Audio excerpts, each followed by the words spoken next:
What's going on, everybody? It's your buddy, it's your pal Spaz Phoenix, the YWC Reality Check, and this is indeed, for the first time in about 3 weeks, your AEW Dynamite review / Fight for the Fallen review, July 27th, 2022. And, yeah, haven't done this in about 3 weeks. Brought in Guapo to talk about week 1 of Fyter Fest, and we didn't talk about week 2 of Fyter Fest because it was a bit poo. But then again, what do you expect? You put Eddie Kingston in the main event, but we got to preview ROH, not Supercard of Honor, Death Before Dishonor instead. So I hope you guys enjoyed that. Quick programming note: I can say this because it's already in the can. Noon Friday, tune back into this channel, tune back into this pod, and you will see the drop of my SummerSlam 2022 preview. Little bit of a spoiler. The first 10 or 11 minutes of that pod is me giving you all my opinions on the Vince stuff, the Steph and Triple H stuff, the TV-14 stuff, where WWE is going to go from here, from there, from everywhere. What a couple of surprises I think we could see at SummerSlam, as well as some very, very Spaz-esque fantasy booking things that definitely won't happen, but would be cool if they did. So please tune in to the channel, to the pod, to the Rumble. If you're watching on Rumble, please watch on Rumble. I'm trying to get more people over there because that is already in the can. It's already set to drop at noon on Friday. What I hope will drop at 10 on Friday will be my preview for Ric Flair's last match, because that card just looks like a lot of fun. I don't know whether it's going to be a solo pod or not. I'm really hoping to get Guapo on board for that, just because some of the matches are fun and a lot of the names are names I don't recognize, so Guapo's really good for that. Shout out to Guapo, at Guapo_504. Go tell him we love him. But yeah, there's lots of wrestling to talk about, is there not? And one thing I want to say about AEW, and when I say AEW, I really mean the AEW ROH conglomerate at the moment. When they drop the ball, they then give you a couple of 3-pointers to make up for it. So, Fyter Fest Week 2 was a bit of a dud. But then we got Death Before Dishonor, which I thought was really good. And then we got this show, which, for a couple of reasons that might make me a bit biased, I thought was absolutely amazing. AEW's doing some things, as I said on Twitter earlier today. AEW, Tony Khan, I see you. I see what you're doing. So let's talk about Fight for the Fallen. Fight for the Fallen this year is sponsoring Oceania, which, from what I can gather from the commentary, is all about not killing sharks, no shark fin soup, all that kind of stuff. And I only say that because I want to give another quick shout out to Greg Morgan, aka Good Mic Work, because I was watching his Dynamite watch-along, so I didn't catch all of the commentary that I usually would. His watch-alongs are a lot of fun. Go check him out as well. But I mean, if you are in the YWC, chances are more that you know him than you know me, so I don't know what to tell you. This show was just really good. It was just like Fight for the Fallen. Yeah, they put an extra name on it, and you know, they're doing a charity thing, and that's all well and good. But as far as a straight up episode of Dynamite, this was a really, really good episode of Dynamite. And they're, like I said, not only was it enjoyable on the night, but it was a building show. You guys have heard me say for a while now, hey, maybe this show wasn't very exciting, but they're building some stuff. This was a very functional show. This show was a functional show and a really good show. And we start off with the first match. The first match is your match for the interim AEW championship between Jon Moxley and Roosh. Now, haven't seen a whole lot of Roosh. I know he's been on Dynamite, or on Rampage, sorry, with Andrade. But the first time I really sort of took the time to watch him and get an idea of what he's like was this past weekend at Death Before Dishonor, and I really like this dude, and I really the brother versus brother match that he had with Dragon Lee was really enjoyable. I don't know anything about Dragon Lee, but they showed some highlights of that before this match started tonight, and he's going up against MOX. How can you lose going up against MOX? Cheap shot and a brawl on the outside to start. We see in the background Kip Sabian's still there with the box on his head, which is nice. Mox sits on a ring guy while he's getting beaten down by Roosh, and then he gets busted open. A chop battle when they get back into the ring, and Roosh stands on the back of his neck, choking him on the ropes. Back on the outside, he chokes him with some cables. There's an overhead toss into the corner of the where the guardrails interlock.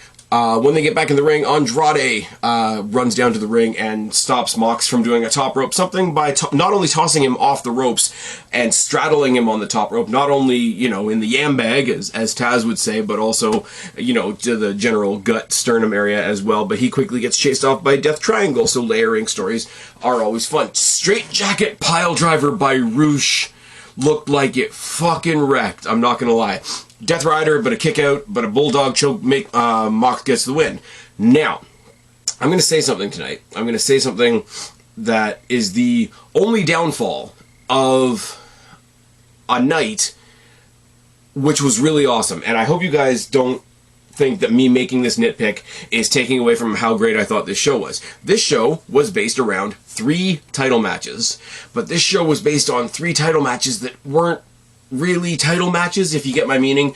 Roosh and Mox are fighting for the AEW, but it's only the interim title because Punk is still waiting in the wings. We have a match later on for the FTW title, which every time they bring it out on TV, Taz himself goes on to tell you that it's not recognized by any company. And then you've got the women's champion, Thunder Rosa, defending later on in the night, but defending against somebody who most of us don't know and is an outsider to the company, so it's going to be an exhibition, but you never feel like the title's in any danger. So yes, all of it was good.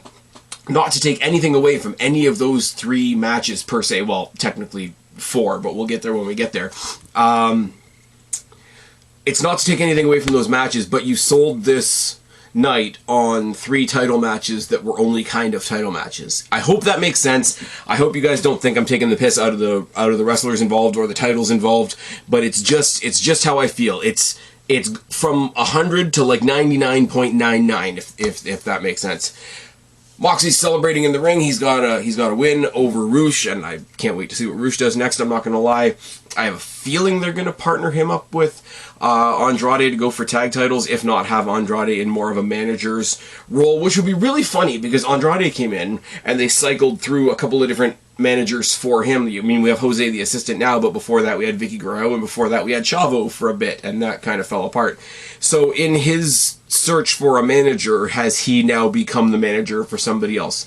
That wouldn't be the best turn, and I mean, on Sunday he's kind of got a tag team match with somebody else.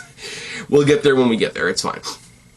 Jericho Appreciation Society come out with Anna Jay, because the good thing to come out of that crap match last week with Kingston was the heel turn of Anna Jay. She's out with Tay Conte and one of the 2.0 guys, I can't remember his name, I'm not gonna lie, Sammy Guevara and Chris Jericho, who's all busted open in the face. The buddy from 2.0 says, does the Roman Reigns thing, and it's like, AEW Galaxy, appreciate us, and that popped me rotten. Jericho puts over Garcia's match later tonight in the main event against Daniel Bryan, and puts over Guevara's match coming up, not in the main event, with Dante Martin, because it's Dante Martin. Moving on. And then Anna Jay grabs the mic with one of the lines of the night and says, yeah, this is the new Anna Jay. Anna J-A-S. Then Jericho goes on to brag about beating Kingston and says, Mox, I'm going to beat you. You know, I was the first ever AEW champion and I never got my rematch. Challenges him to a match in 2 weeks on Dynamite at Quake by the Lake. Okay. Awesome, first of all. Very, very awesome. It was rumored that Jericho was like their standby option if CM Punk was not ready in time for All Out, which it sounds like he's going to be. But I don't know, like, I feel like this is a no-brainer. Like, I feel like this is a long-awaited rematch just to get it out of the way so that nobody else asks why Jericho never got his rematch. In a lot of ways, it's a marquee match to sell a random Wednesday night episode of Dynamite, for sure. But I don't know, what do you guys want to see? Do you want to see CM Punk versus Mox, or are there a couple of people out there like me that are a little bit tinged with curiosity as to what CM Punk versus this version of Chris Jericho would be like? We remember Chris Jericho versus CM Punk in WWE. It was really good. the breakaway bottle of Jack Daniels that didn't break away when it was supposed to, and Jericho slipping in the booze himself. We all remember that, don't we? Moxley basically responds with, okay, fine, cool, whatever, but I don't want the Painmaker, I don't want Le Champion, I don't want whatever else you've named yourself in, like, the king of catchphrases, the king of trademarks, whatever. I want the guy from back in the day. I want the guy that I saw in magazines, the guy that I basically grew up idolizing. I want the guy that I saw in the Super J Cup. And for somebody that knows about the Super J Cup, can you tell me down in the box below how long ago that was? Because I don't know. I don't have the prerequisite information because wrestling shouldn't give you homework. Moving on. Mox says, yeah, you want the match, you've got it. I want the Lionheart, Chris Jericho. And then he says the last person to come out of the Hart family dungeon. But am I wrong in saying that I think that was Natalya? I don't know. It might be a bit of hyperbole. It might be just Moxley wanting to show some respect to the Hart family, which is also awesome. I want this match. I mean, back in the day when Jericho was the champion, or Le Champion, him versus Mox was a, yes, I'm going to say it, yes, I'm going to use the pun, it was a paradigm shift, was it not? So yeah, we got that in 2 weeks, and it's going to be good.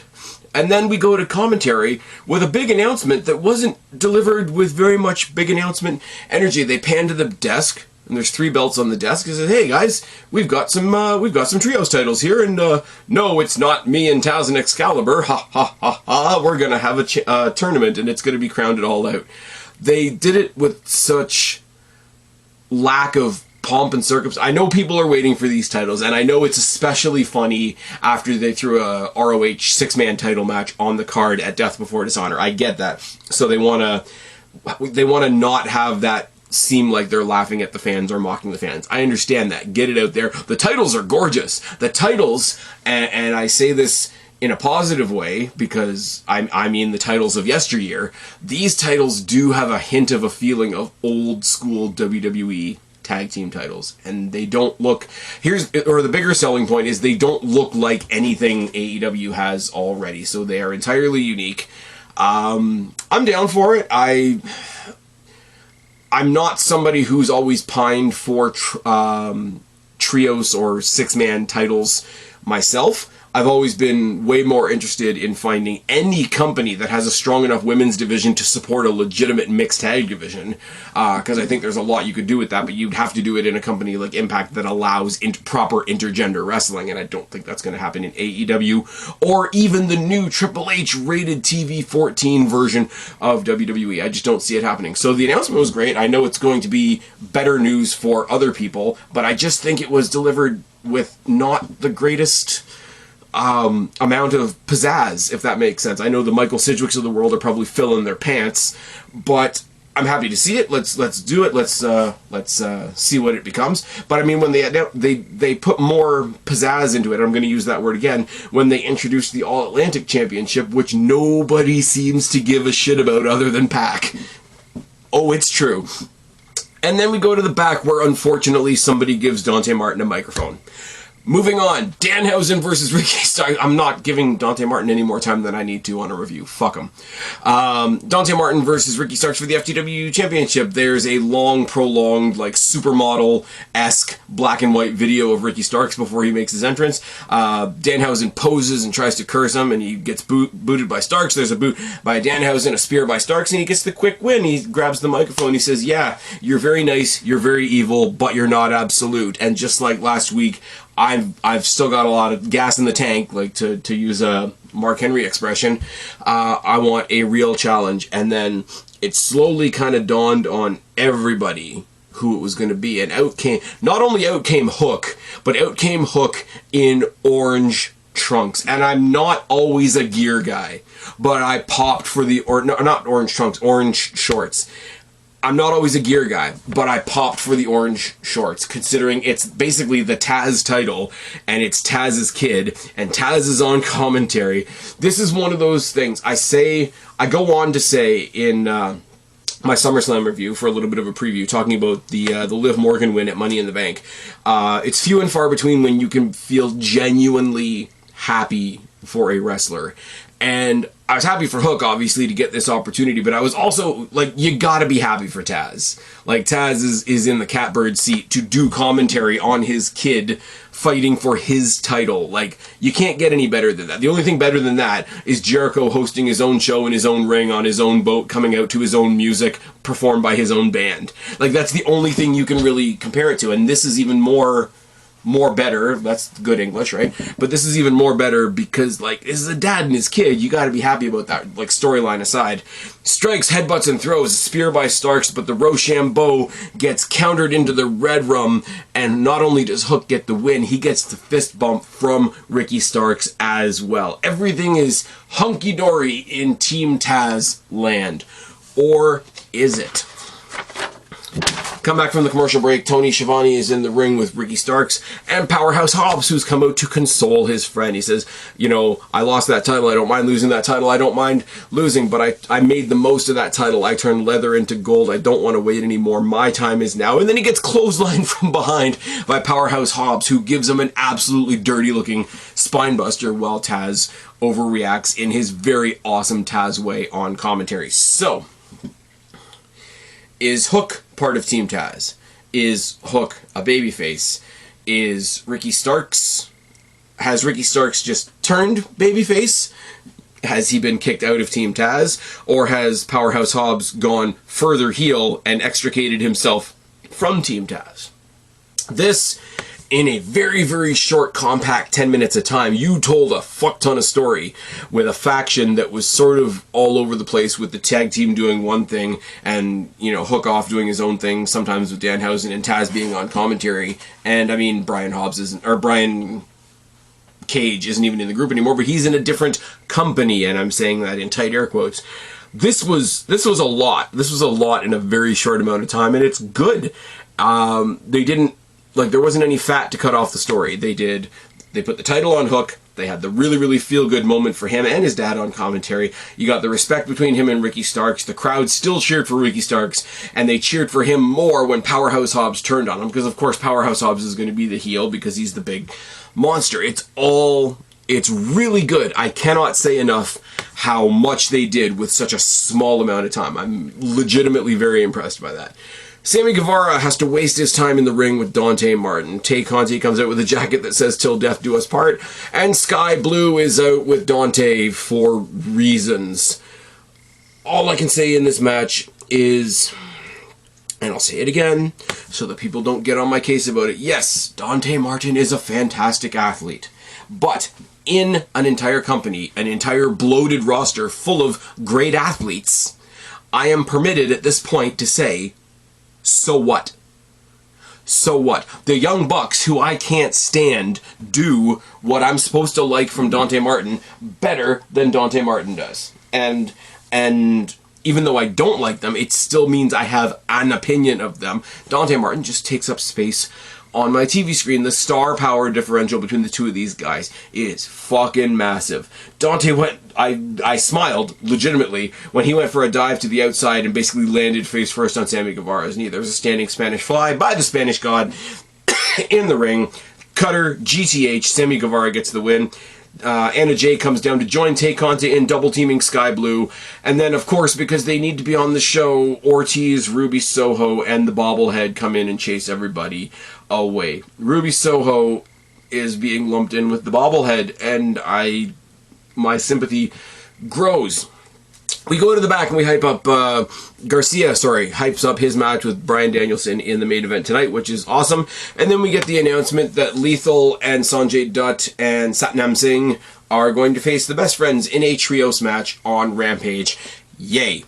Tony Schiavone interviews Jungle Boy. Angry Jungle Boy explodes on the microphone. He congratulates Christian Cage on successfully using him to become relevant, but when I came back from the injury, you ran, and, you know, everybody was wondering why you would need the money, why you would need to stay relevant at this point in your career, but everybody knows you need that money for your divorce.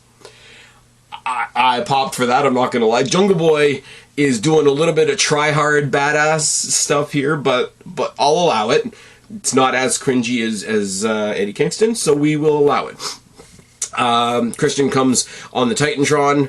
He's got Jungle Boy on a screen behind him while he's talking on the Titantron to Jungle Boy. It's a little WWE this. I'm just going to say they banter back and forth. They do more dad stuff. He says, you know, you're not going to have to miss your dad for very much longer. You can dig up the dirt again and you can curl up right next to him when I'm done with you. And then he sort of like wags his finger at Luchasaurus for making the wrong decision. And it kind of trails off is what I'll say. It starts hot. Jungle Boy is ridiculously popular anyway, but he's been away for a while, so he's got that additional, oh my god, you just came back pop going on. And every time Jungle Boy tries to like sort of ball up a little bit, because he is still seen as like the kid of the roster, I should say. Now I know he's one of the four pillars. Him and MJF and Darby Allin and Sammy Guevara are the four pillars, but even of the four pillars, he's still like the kid of the group. So every time you see him grab a microphone and kind of ball up a little bit, it does have a little extra punch to it. I want to give him that. But they need to do this. They cannot stretch this out until All Out, or else I'm just not going to care anymore. I want to care. I do. Because if they're going to mess this up, then you might as well send Christian Cage back to WWE to help Edge with the Judgment Day. And we don't really want to do that, I don't think. But anyways, Tony Nese and Smart Mark Sterling in a handicap match against one half of the tag team champions, Shane Swerve Strickland, with Keith Lee, the other half of the tag team champions, banned from ringside. All I really have to say about this is Taz's commentary on Smart Mark Sterling's outfit is great. He says he looks like Captain America threw up, and then he said whoever made his gear should be put in prison. There's a hair takedown by Nese on the apron to Swerve at one point, which looked like it fucking wrecked because it looked like he actually slipped a little bit. I hope that's not true. They take out Tony Nese, and then it just becomes Swerve beating up Smart Mark for the obvious win. Keith Lee is taken out in the back by somebody from ROH whose name I didn't write down. My wild guess is that this is going to turn into a feud between that person and Tony Nese and the tag team champions to try and take the tag team championships off of them, but that's a pretty easy prediction to make, is it not? Not offensive by any stretch of the imagination, but also I really don't need to care. House of Black promo here, and it served two purposes at once. I was about to say Alistair. Don't do that. It's Malachi now. Malachi Black cuts a promo on Miro, trying to be intimidating, but also kind of trying to recruit him. So that's an interesting little wrinkle. And Brody King cuts a promo on Darby Allin, challenging him to a coffin match at an undisclosed date, which is nice. Now, what I will say is I didn't catch very much of the next match, Thunder Rosa versus Yamashita for the Women's Championship, because at the Tokyo Joshi Pro Summer Princess show, do I have that right? Legitimately, I'm asking. Somebody put it down in the box below if I've got that right or not. She got a win over Thunder Rosa, which earned her a championship match, which happened tonight on Dynamite. You knew Rosa was going to win. She actually did win. Fire Thunder Driver for the win. What I saw of the match was really good. Yamashita is not somebody that I'm familiar with. I like what I saw. She looks like her shit is pretty snug and pretty snappy and pretty stiff. I'd love to see her again. I was multitasking during this match, which is really unfortunate because it sounds like I'm treating this match like the piss break, which is the stereotype, which is not what I'm trying to do. Throw her back on my TV again. I'd happily have it again. And yeah, Thunder Rosa's awesome. I don't know what else you really want me to say. Seems like next week we are getting, in the ladies division, we are getting Britt Baker and Jamie Hayter finally taking on Thunderstorm, which is, so I guess that's the next thing that she's doing. And then we got an announcement, but the announcement was spoiled for me. Now, as I said at the beginning, we love our buddy, our pal, Guapo, who joins me on a lot of the previews and whatnot. I had my TV on a slight delay so that I could sync up with the Good Mic Work watch-along thing, because that was a lot of fun, and the show was a lot of fun. You got to keep everything synced. It's kind of like doing a watch-along when What Culture does a pay-per-view. But it meant I was watching TV about 3 minutes behind, and I get a text from our good buddy Guapo. It says, AEW in Canada, ? And I thought that was because of all the interviews that we've seen with Tony Khan, who's said not only when he leaves the United States does he want to go to Canada, but specifically he wants to go to Toronto. And right after I got that text, he's like, yeah, they just said it on TV. And then I saw the graphic on my TV, and it's back-to-back nights. Wednesday night, Dynamite. Thursday night, Rampage, which means it's a separate night, but not on Friday, so still pre-taped. I don't really know how that's going to go.